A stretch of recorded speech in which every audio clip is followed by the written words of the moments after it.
Satan should get an advantage of us, for we are not ignorant of his devices.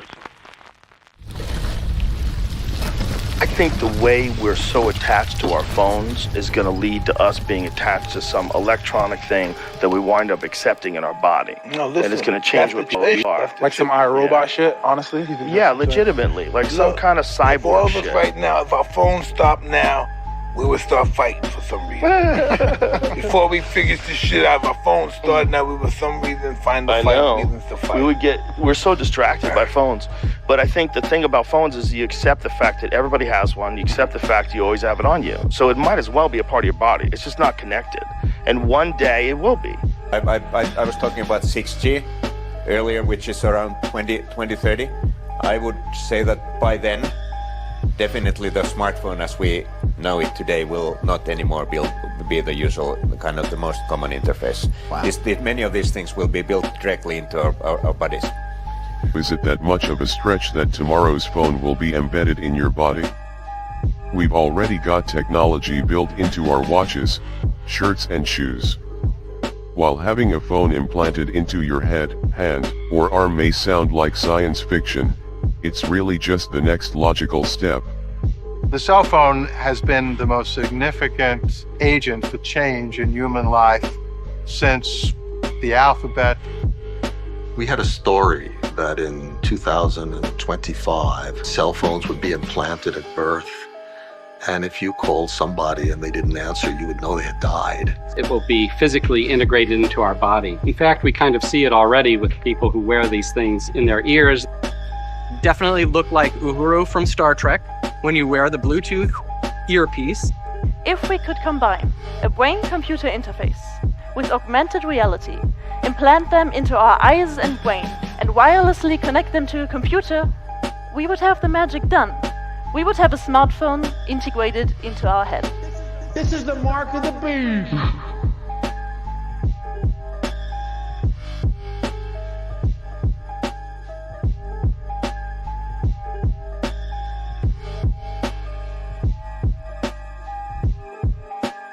The number one tool of the next century, and that would be the computer chip. Okay, so the computer chip, glasses are tools. Sure, but all of these are external. The computer should be in you, and that's what frightens me. Well, See, it could be in you, or it could be wherever you wanted it to be. And it would allow you to make telephone calls without having a cell phone, allow you to surf the web without having a monitor. Well, show me how. So if I had a chip embedded in my head, I could make a telephone call by you could just start talking. Call mom. Yeah.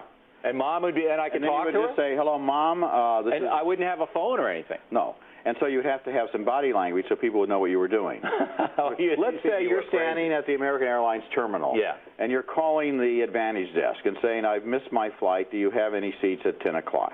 Mm-hmm. Okay, if you're standing there saying that, somebody's going to look at you like you're one of these crazy... But not if everybody had the... They'd all know what was going on? Well, but you would do this. Right. You go there with a little phone. This means I'm not just talking to myself, I'm talking on the phone. What do you think phones are going to look like in 5 years, 10 years, 15 years? And beyond just what they're going to look like, what do you think they're going to do? Well, back to what's good technology. You shouldn't even know what's there. The cell phone, I think, is going to evolve into the functionality. That's really what's important, isn't it? And so the talking part, well, the phone ought to really be, maybe start out being in your ear. Ultimately, the talking part of the cell phone is going to be embedded in the skin behind your ear or someplace, and you won't even know it's there, and you want to make a phone call, and you say, computer, get Tom on the phone.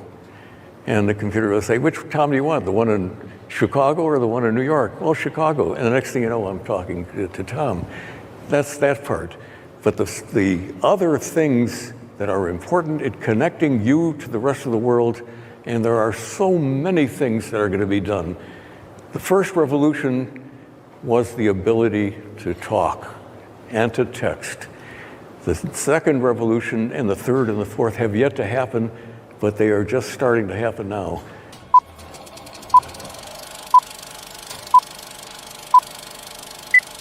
Will you call me? Sorry? Will you call me? You mean telephone? Yeah? Yes. When? Now. But you're sitting right here. This is why I wanted to have lunch. You just phone me? Now?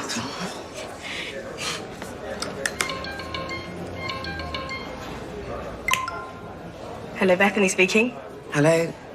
You phoning for Bethany? Yes. What are you doing? This is Bethany. Can you hear me? Well, you're right in front of me. But can you hear me down the phone? Oh, my God. This is me. On the phone, I had it implanted. My hand is the phone.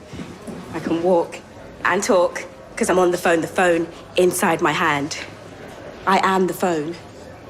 This is what phones are going to be from now on. I have integrated. Thank you for your call.